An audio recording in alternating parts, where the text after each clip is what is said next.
Well, it's nice to be in postseason, even though it's not the NCAA tournament. It's nice to be playing this time of year, and uh, you know, it's good to get a win under our belt in postseason. So all that's good.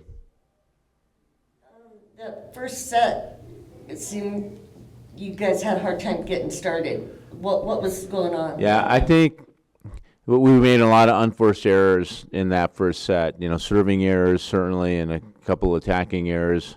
We had 13 unforced errors overall in that first set. So that's what kept it close. We were siding out pretty regularly. Our hitting percentages and our kills, the number of kills we were getting, was certainly on track of what we're trying to accomplish every set. But just way too many unforced errors. And regardless of how you're doing offensively, if you just keep moving the scoreboard for the other team by making unforced errors, and it's always going to be close, and oftentimes you're going to lose those sets. What kind of changes did you guys make towards the end of that first set? Well, I tell you who changed the whole complexion was Melina. Melina went in there. I think we're down. It was 22-24 maybe when she went in. And so she had two terrific serves. I think by the time we sided out, it was 25-24. So she really put some pressure on them with her serve. And, we just started to make some good adjustments from a blocking standpoint. Those guys came out, and we just weren't kind of picking the right spots as blockers, coupled with the fact that we just kept missing serves. We missed 5 or 6 serves that set as well. So it was nice that Melina kind of came in and was able to kind of change kind of the direction that match was going, that set, because by all rights we should have lost that first set.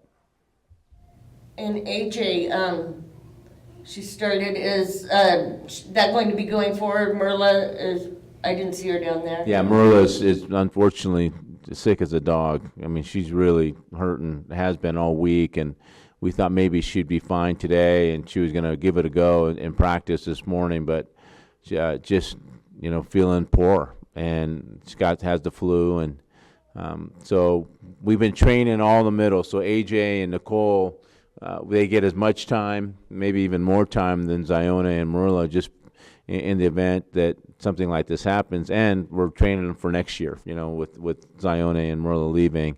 But it's nice having Z. Z makes a big difference for us. She's maybe one of the most improved players I've ever had from start to finish, from freshman year to her senior year, and how much she's improved since she's been here. So she's certainly a difference maker for us. You said Merla tried to give it a go this morning. So is her status up in the air for tomorrow, or do you kind we'll of see. The hope is that she'll be ready to go. Tomorrow UNLV is, they're a conference winner from last year. They were in the NCAA tournament the year, last year, and they returned their entire squad. So it's going to be a very, very competitive match tomorrow. And they have a super senior, number 7, is just, all you can handle. So it's going to be, it'll be a very competitive match tomorrow. And they beat Washington State and ASU, so they kind of have some. I knew they beat ASU. Did they beat Washington State as well? Wow. Okay. I'm surprised that they didn't get in at large berth. They were pretty close to probably getting in without getting the AQ. My former player, Kirsty Jackson, is on the staff over there. I'm not sure if you know that. Kirsty played for us, was a terrific young player for us, transferred from UNLV, and played on the national team with the USA team for quite a bit, was a pro. And so she's on staff with UNLV. So it's great to have her in coaching. She's a terrific role model for the ladies.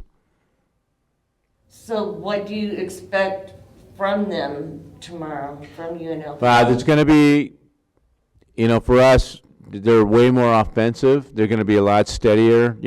When you're older like they are, they're just not going to make as many unforced errors, and we're going to have to serve a little more consistently than we did tonight. But I think both teams will have some offense, and I think it's going to determine on how which team serves and passes better. I think they run a 6-2, so that they're always going to have 3 hitters in the front row. I think that's a little bit harder to defend than the 5-1, because when the setter's front row, it's a little bit easier to defend. We rely on a lot of back row attack when Emory's front row, And, it's nice to have Jalen and Sophia being able to hit out of the back row, but the 6-2 creates more problems defensively for teams. And so if they can pass the ball and be in system, it's going to be, they're just much more difficult to defend. They did a really good job blocking today. I mean, is there anything you could compensate for when someone's having a really good Right. day at blocking? How do you compensate for that? Well, I think that the biggest thing is that if you can pass the ball better, then the blocking becomes less of a factor. And so, like today, what happened is that in our scouting report, Rio Grande Valley is a really good passing team. In all the matches that we've watched, they've been passing at least at a 2.2 or higher on a 3.0 scale. And so, for us, we're below a 2.0. So when you're passing a 2.2 or higher, that means that they're in system more often. The middles aren't going to be nearly as good at closing the block. But what happened tonight was that we served really well, and they didn't pass as well. And so our block was more efficient. So we outblocked them. I'm not sure what the stat is, but we certainly did a really good job of blocking.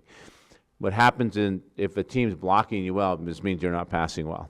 That means that the middle blocker then can key off on one of the two hitters on the outside, and so the key for that is going to be we're going to have to serve receive. And so Delara played a lot tonight, which is good. She's one of our best passers, and so Melina played in today, and so she's a terrific passer. So we have some options should we start to break down a little bit and serve receive. Any more for Dave? Thank you guys, I appreciate it.